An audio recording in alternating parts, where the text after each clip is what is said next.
C'est le début de la fin pour Windows 10. Depuis octobre 2025, Microsoft a arrêté les mises à jour pour l'OS, même s'il continue de faire des mises à jour de sécurité, notamment pour ceux qui sont en Europe jusqu'à octobre 2026. Il n'y aura plus de mises à jour, notamment de fonctionnalités ou autres, et c'est vraiment le début justement de la fin pour Windows 10.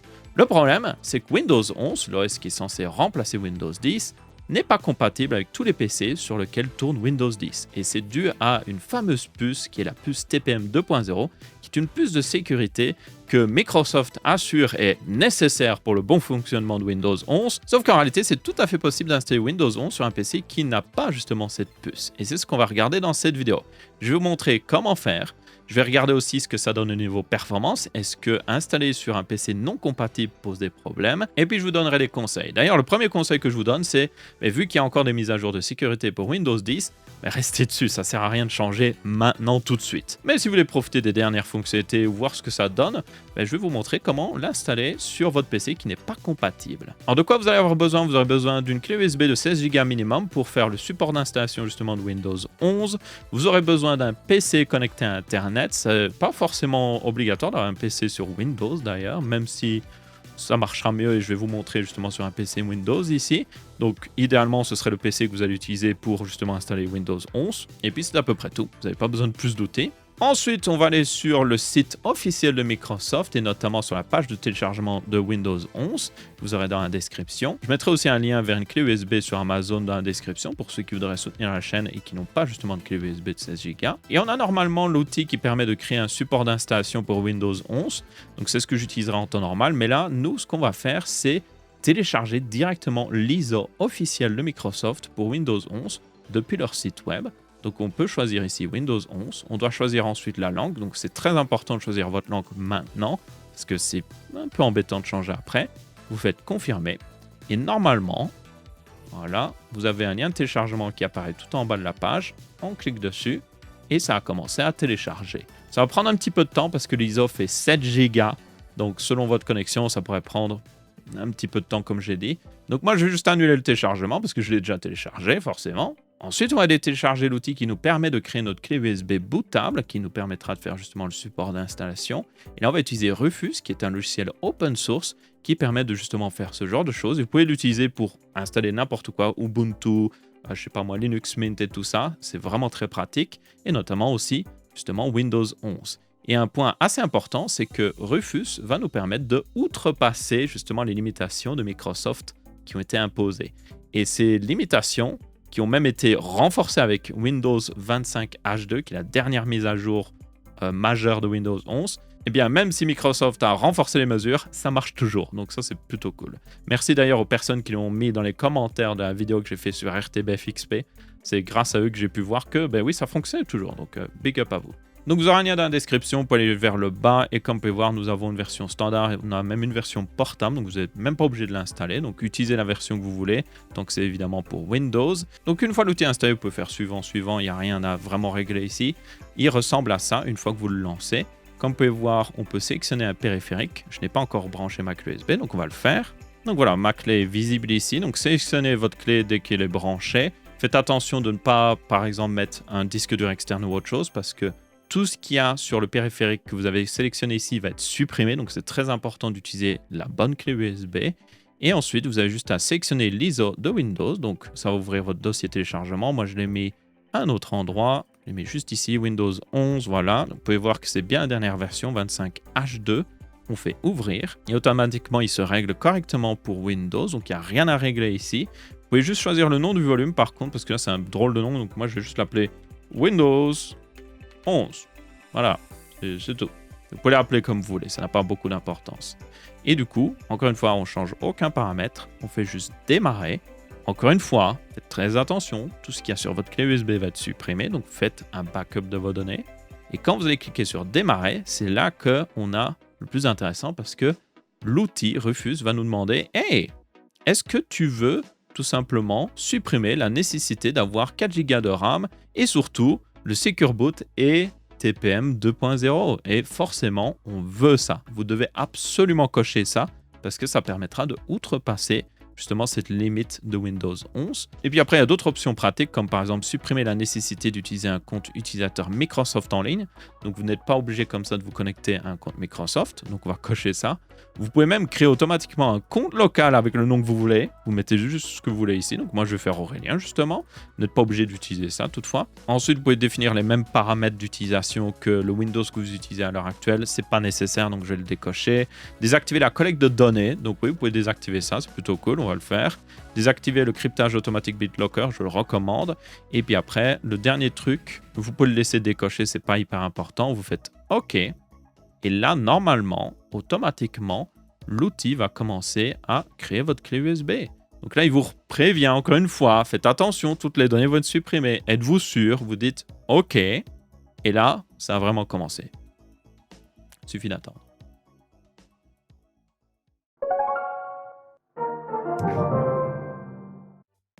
Sinon, il se passe comment votre journée? Bien, bien. Moi aussi, ça va. C'est plus trop la journée vu qu'il est 22h, mais ouais, ça va.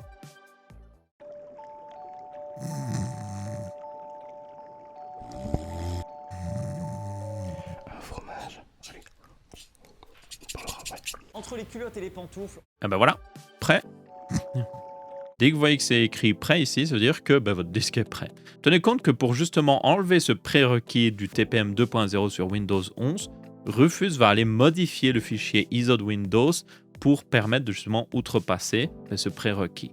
Donc si vous n'êtes pas trop confortable qu'un logiciel tierce modifie un fichier d'installation de Windows, je comprendrais parfaitement parce qu'en temps normal, vous ne devriez pas laisser faire ce genre de choses. Et Rufus est un outil très sérieux qui est très utilisé par la communauté. Donc c'est pour ça que je me permets de le recommander. Mais oui, faites attention, ne prenez pas n'importe quel aussi ISO qui traîne sur le web ou autre.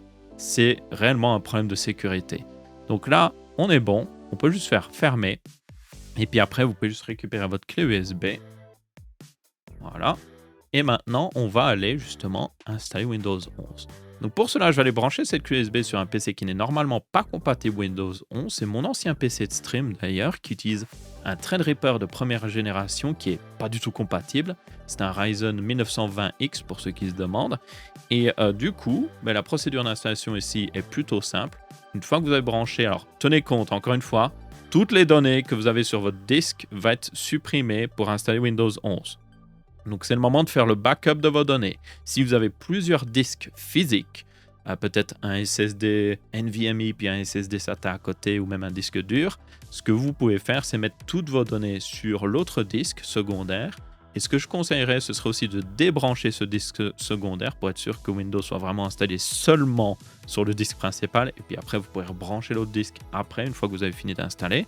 Donc faites juste attention, le disque où vous allez installer Windows 11, tout va être supprimé. C'est le moment de faire vos backups de vos données. Donc là, maintenant, il va falloir dire à notre PC de démarrer sur la clé USB qu'on a branchée. Donc pour cela, il faut aller normalement dans le BIOS. Vous avez aussi le menu de boot où vous pouvez dire à votre PC de démarrer sur un périphérique en particulier. Donc par exemple la clé USB. Ça, ce serait en réalité la meilleure méthode. Mais le problème, c'est que tous les PC n'ont pas forcément accès à ce menu boot. Et des fois, la touche pour y accéder diffère selon le constructeur du PC ou le constructeur de la carte mère. Donc voilà. J'essaierai de mettre à l'écran un overlay qui vous montre les touches que vous pouvez utiliser pour justement faire apparaître ce menu. Donc en gros, vous devez juste allumer le PC, appuyer sur cette touche pendant qu'il est en train de démarrer et normalement un menu devra apparaître. Si vous n'avez pas accès à cette touche-là ou c'est pas disponible sur votre PC, la deuxième solution, c'est d'aller dans le BIOS. Donc là, il suffit d'utiliser la touche supprimer ou la touche F2. Moi, je conseille d'utiliser les deux en même temps, comme ça vous êtes sûr. Encore une fois, vous lancez le démarrage de votre PC, vous matraquez les deux touches sur votre clavier en vous assurant que votre clavier est bien branché au PC. Et au bout d'un moment, vous allez avoir le BIOS qui va normalement apparaître. Une fois qu'il est apparu, vous avez normalement un sous-menu dans le BIOS qui permet de changer l'ordre de boot. Donc ça peut varier énormément d'un constructeur à l'autre. Donc j'essaie de montrer quelques exemples ici pour vous montrer à quoi ça ressemble, peut-être avec une carte mère MSI, Asus et tout ça. Mais normalement, vous avez juste une liste de périphériques. Et en premier, en temps normal, surtout si vous avez déjà Windows installé, ce sera certainement un périphérique comme Windows Boot Manager, un truc dans le genre, ou juste le nom de votre disque dur, ou votre disque SSD. Donc ce que vous voulez faire, c'est mettre tout simplement la clé USB que vous avez branchée en premier. Et donc là, évidemment, vous verrez le nom que vous aviez mis pour cette clé. Moi, c'est Windows 11. Donc j'ai juste à mettre elle en premier dans le menu justement de boot. Et puis après, je sauvegarde les paramètres du BIOS. Vous pouvez le faire avec F10 en temps normal, mais aussi vous avez normalement un bouton sauvegarder et quitter, save and quit en anglais. Donc utilisez ce bouton-là. Il va redémarrer votre PC et si tout va bien, vous allez atteindre l'installateur de Windows 11. Et là, je vous le dis, vous avez fait le plus difficile. Démarrer sur une clé USB bootable est littéralement l'étape la plus difficile. Après ça, c'est littéralement faire juste suivant, suivant, suivant, suivant et c'est fini. Donc là, vous arrivez sur l'écran d'installation. Vous pourrez choisir tout simplement la langue. Donc nous, elle était déjà présélectionnée, donc on s'en fiche. Vous avez le format du clavier, donc là, choisissez selon votre clavier. Après ça, on peut cliquer pour installer Windows 11 ou réparer mon ordinateur. Donc c'est si vous voulez réparer l'installation. Nous, on veut évidemment installer Windows 11. On va aussi cocher la case qui dit qu'on va tout supprimer. C'est assez important. Faites le backup de vos données. Ensuite, on fait suivant. Là, on doit mettre normalement la clé produit, mais vous n'êtes pas obligé de le mettre tout de suite. Vous pouvez juste dire « je n'ai pas de clé produit ». Vous pouvez la mettre après ou juste utiliser Windows sans aucune clé produit. Et puis après, vous devez sélectionner la version de Windows que vous utilisez. C'est assez important. Si vous allez acheter une clé en ligne quelque part pour Windows 11 professionnel, eh bien, utilisez justement la version professionnelle ici. Si vous installez la version famille, vous devrez l'activer avec une clé pour version famille. Ensuite, vous pouvez juste accepter les conditions d'utilisation. Après ça, il vous demande sur quel disque vous voulez installer Windows 11. Alors moi, j'ai un peu trop de disques sur mon PC, ça porte un peu à confusion. Mais là, normalement, si vous avez un seul disque, il devrait en avoir un. Si vous aviez encore votre installation de Windows 10, c'est possible qu'il y a plusieurs partitions. Donc vous devriez voir notamment des trucs comme MSR réservé, principal. Donc là, c'est toutes les partitions qui composent votre disque Windows 10. Vous pouvez tout simplement tout supprimer. Donc encore une fois, assurez-vous d'avoir fait le backup de vos données. Et donc là, par exemple, moi j'ai tout supprimé. Maintenant, j'ai un espace disque non alloué. Donc c'est le disque vide. Je sélectionne ça et je fais suivant. Donc là, on est prêt pour l'installation. Encore une fois, tout va être supprimé au niveau des données. Donc c'est assez important, même si vous avez supprimé les partitions, c'est déjà trop tard. Et puis vous pouvez cliquer installer. Et là, il va commencer à charger les données sur le disque. Il y a juste à attendre. Et une fois que Windows vous dit qu'il est en train de copier les fichiers et tout ça, vous attendez. Il va redémarrer une première fois. Dès qu'il est en train de redémarrer, ce que vous pouvez faire, c'est déjà enlever la clé USB. Comme ça, il ne démarrera pas à nouveau dessus. Ce qui relancerait le processus d'installation, ce qui serait un peu stupide. Donc, voilà. Si par contre, il a redémarré et qu'il a relancé l'installation, ce que vous pouvez faire, c'est juste couper le PC, le relancer, atteindre le BIOS et juste rechanger l'ordre de boot pour remettre la clé USB vers le bas et mettre le disque à nouveau en premier. Donc ça, c'est assez important. Une fois qu'il aura redémarré, vous allez le laisser finir de faire justement l'installation de Windows 11. Là, il n'y a rien à faire, il faut juste attendre. Et vous allez atteindre automatiquement le bureau. Donc voilà, vous avez installé Windows 11 sur un PC normalement non compatible. Et là, j'ai été voir dans les paramètres. Et encore une fois, vous pouvez voir que je suis bien sur la dernière version de Windows 11 qui est la 25H2 avec un PC qui est normalement pas du tout compatible. Alors maintenant, quelques trucs à tenir en compte assez importants. Cette méthode fonctionne à l'heure actuelle, mais peut-être que dans 2 mois, 3 mois, peut-être même 2 ans, ça va peut-être prendre autant de temps, ça ne fonctionnera tout simplement plus. Microsoft va certainement patcher cette méthode pour faire en sorte que les gens soient obligés d'avoir un nouveau PC avec une puce TPM 2.0. Deuxième point que vous devez tenir compte, c'est que même si ça fonctionne maintenant, peut-être que dans quelques mois, Microsoft va détecter que vous n'avez pas une puce TPM 2.0 et juste arrêter de vous donner des mises à jour de sécurité. Ça, c'est tout à fait possible aussi. Et là, vous serez dans la même situation que si vous aviez juste gardé Windows 10, ce qui est un petit peu stupide. Troisième point que je vais répéter d'avance, c'est que si vous êtes encore sur Windows 10, restez sur Windows 10 pour le moment parce que vous avez encore les mises à jour de sécurité. Et si vraiment vous êtes à la fin de ces mises à jour de sécurité, peut-être que vous regardez cette vidéo dans le futur, et que la méthode fonctionne toujours, j'essaierai de mettre un commentaire épinglé pour update s'il y a un problème avec cette méthode. Si dans 6 mois, Microsoft patch ça, je mettrai un commentaire épinglé qui dit « Hey, ça ne marche plus, ça ne sert à rien de suivre cette vidéo ». Donc tenez-en compte. Mais si je n'ai pas encore mis ce commentaire, donc c'est fort probable que ça fonctionne toujours, et bien là, évidemment, vous pouvez envisager de justement utiliser ce tuto pour installer Windows 11. Mais vous devriez aussi peut-être envisager, si votre Windows 10 ne va plus être mis à jour, de peut-être passer à Linux tout simplement.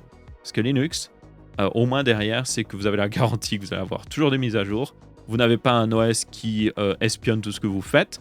Vous n'avez pas des mises à jour de fonctionnalités, plutôt dire des mises à jour de fonctionnalités qui rajoutent en réalité des bugs et des problèmes ou juste plus de trackers. Donc franchement, pour beaucoup de gens, Linux serait bien meilleur. Surtout si vous utilisez juste le web, vous surfez, vous allez accéder à vos emails et tout ça, vous regardez des vidéos YouTube. Là, vous pouvez utiliser Linux sans aucun souci. Et maintenant, on en arrive à un point assez important, c'est est-ce qu'il y a des problèmes de performance à utiliser Windows 11 sur un PC non compatible? J'ai fait quelques tests surtout pour le processeur parce que c'est normalement ce qui n'est pas vraiment compatible ici et ce qui pourrait poser problème. Et notamment, j'ai fait un petit peu de Cinebench. Et le truc, c'est que j'ai trouvé que les performances étaient exactement les mêmes. Je vous mets les résultats à l'écran, mais franchement, c'est basiquement la même chose entre Windows 10 et Windows 11 sur mon Threadripper 1920X. Donc là, je dirais que franchement, oui, il n'y a pas vraiment de problème, en tout cas à l'heure actuelle, à utiliser Windows 11 sur un PC non compatible, en tout cas d'un point de vue performance. Donc ça, c'est plutôt une bonne nouvelle. Et donc voilà, c'est à peu près tout pour cette vidéo sur comment installer Windows 11 sur un PC non compatible. Donc que ce soit le petit tuto que je vous ai mis, les chiffres de performance, mais aussi les choses qu'il faut tenir compte que malheureusement cette technique ne durera pas éternellement dans le temps, donc tenez-en compte encore une fois. Et tenez compte encore une fois, je le répète, que si vous êtes encore sur Windows 10, vous avez encore les mises à jour de sécurité normalement jusqu'à octobre 2026. Donc gardez Windows 10 pour le moment. Et peut-être quand vous êtes à ce moment-là, donc d'ici le mois de septembre ou octobre, peut-être commencer à envisager à soit utiliser cette méthode, si elle fonctionne toujours pour installer Windows 11, si vous voulez vraiment Windows, ou soit tout simplement passer sur Linux. Je referai aussi un tuto d'installation de Windows 11 complet pour ceux qui ont des PC compatibles entièrement à Windows 11, parce que là, c'était vraiment une vidéo pour ceux qui n'ont pas de PC compatible, mais je vais faire un tuto complet justement sur comment installer Windows 11. Donc n'hésitez pas à vous abonner si vous ne voulez pas le manquer. En attendant, j'espère que vous avez bien apprécié cette vidéo, que vous l'avez trouvée intéressante et utile. Si c'est le cas, pour laisser un pouce bleu. Si ce n'est pas le cas, pour laisser un pouce rouge. Et on se retrouvera pour une prochaine. Ciao, ciao!